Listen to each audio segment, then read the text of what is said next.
Hey, welcome to Friday night of the Bible Quiz Fellowship Tournament Show. I'm Quincy, Nate, Austin. We're here again to talk about what's happened in the first 2 wild days of the Round Robin Tournament. And we're going to begin today with surprises of the seedings, which just came out tonight. The seedings for the elimination round.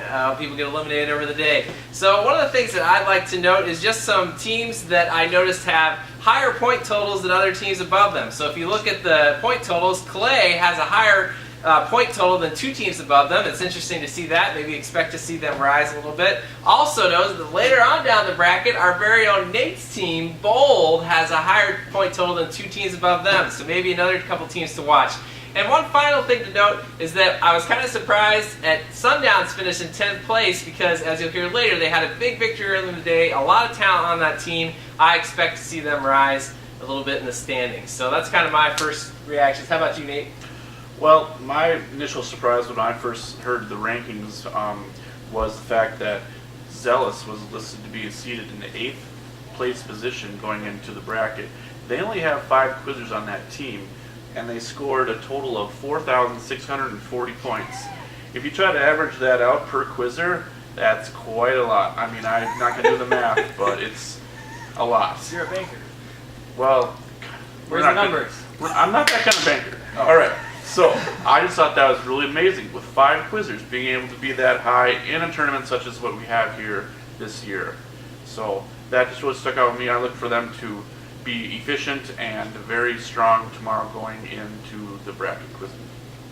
How about you, Austin? Yeah. There's just 2 things I want to highlight here. We've got point gaps in points scored. I think there's 2 really significant ones. The first is the point gap between first and second place. Usually that's incredibly close. This year we've got almost 1,000 points, 950 points between first place ranked Revelation and second place Ribbon. That's a big gap, and it'll be really interesting to see what happens on Saturday with that.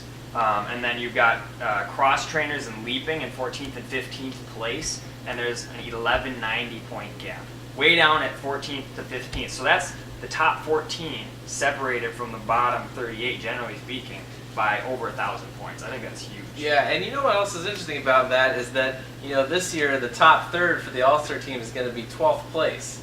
And clearly there's not much of a gap between 12th and 14th place, but a big one between 15th. Makes you wonder if the committee might want to think about, you know, maybe looking more at point totals to kind of make those decisions. Might be a creative way to kind of solve the competition parity issue.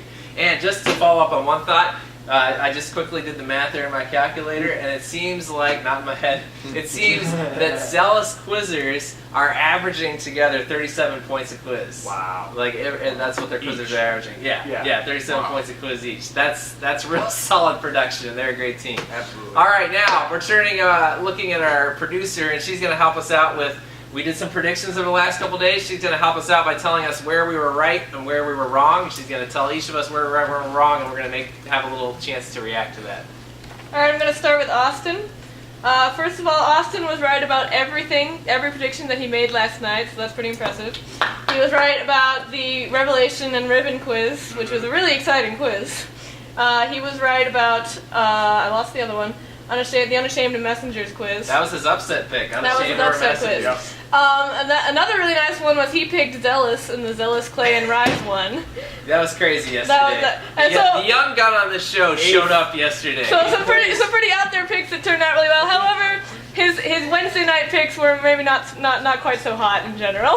Yeah, that's all right. On one day off the next. It's just amazing. Again, 5 quizzers. They beat out a team like Clay that they had in that quiz. They had 6 people answering correctly to get those couple of team bonuses. I guess what ended up hurting them in the end was the errors, because Zealous apparently had just a couple of errors the whole quiz. I tell you, that is what makes this tournament, especially on the Book of Acts, those low errors, with all the choice errors out there. If you can end a quiz with under 6 errors consistently, you're going to place high in this bracket. I'm sorry. And we just looked at that quiz that Zealous won that you predicted. They had 2 errors in that quiz. Yeah, exactly. 2 errors in that quiz. They didn't even get to 4. It's pretty impressive. It just bears repeating. It bears repeating. This is very accurate. And you know what? Zealous had only 2 errors in that quiz. All right, excuse me. We're going to move on to Nate Sorry. now. This is why you have a producer. Yeah. Nate Hi. was mostly right today as well. He picked Revelation in the Revelation and Reverend quiz. He picked Sundown over Rev as well, which is another, pretty good prediction there. That's an insane prediction. You That was predict him, nice. I'll Props. coach him. He was wrong in the Zealous, Clay, and Rise quiz, but I mean, who could blame him there? That was an out there pick. And then Nate's Wednesday night picks were also not quite so hot, but I mean, you did pretty solidly last night. I was really tired. Yeah, I mean, we all understand. And your drive here. How was are your quite- predictions of quite seedings thing. looking? Well, I pretty much nailed the first two. It's kind of the consensus overall picks here. Revelation, Ribbon, I had them 1 and 2 respectively with a 17-1 record going in, and I predicted this back on April 14th about 8:45 p.m.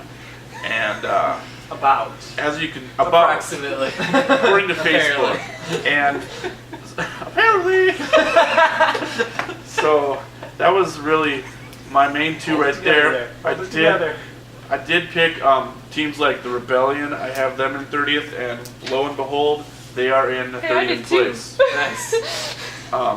But I think overall, we didn't know a lot about the New York teams, as we had mentioned in previous episodes. But I think overall, I think the predictions were pretty much right on. I don't know what you, You got guys 4 think. of the top 5 teams right. Not orders, but 4 of the top 5. So that's good. You did a great job. Yeah. Well, I'll be paying Good more predictions. attention to your predictions next Well, year. thank you. I've been doing it for a long time. And it's nice to get that kind of recognition. Fine. Finally. Alright, and so for Quincy, well, you didn't get anything right today, I don't think.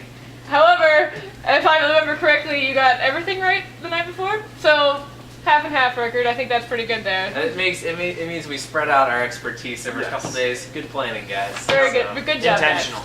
And as Austin pointed out to me earlier in the day, out of all the upset picks, my pick of Moxie over By Faith seemed the most legitimate. Yeah. But your upset picks came through and mine didn't. But it was a good quiz anyway. By Faith is just real talented, and I knew that could happen anyway. All right, well, what we're going to do now is pretty exciting. We're going to try to go down through the elimination bracket. The first quiz is to start the day, and we're going to try to give you a reaction to each one of those quizzes. So I've got the first quiz. It actually won't happen until 9:30, but quiz 10 features Revelation, Messengers, and Clay. And obviously that'll be a very competitive and exceptional quiz. Anything can happen in those upper level sites, so it'll be important for people to come into that quiz, each one of those teams, to keep their nerves down, to get good production from a whole team. That's a big thing in this tournament, to get all 7 quizzers to contribute, and I would expect Revelation to take that first quiz. Very interesting you say that, all 7 quizzers, because the next quiz that I'd like to highlight features Riven, Moxie, and Zealous. And as we've reiterated about 10 times so far tonight, Zealous has 5 quizzers. Is that going to make a difference in this quiz? And they only got 2 errors. In that quiz against Yeah. That one team, Clay. yeah, Yeah. Clay But- and Rise. Apparently. That might make a difference in this quiz, where we only have 5 quizzers possibly to answer against teams like Riven that have 7, Moxie has 7 as well. I think in this case it will make a difference. And between Riven and Moxie, I know that Moxie has given Riven some difficulties throughout the course of their practices that they've had throughout the season, the national season. And I think in this case, Moxie might just have the advantage. So I'm going to go with Moxie with the upset in the first round. Nice, here. okay. All right, so we've got By Faith, Unashamed, and Tongues of Fire in Quiz 3. As we have seen, By Faith is coming on really strong this year.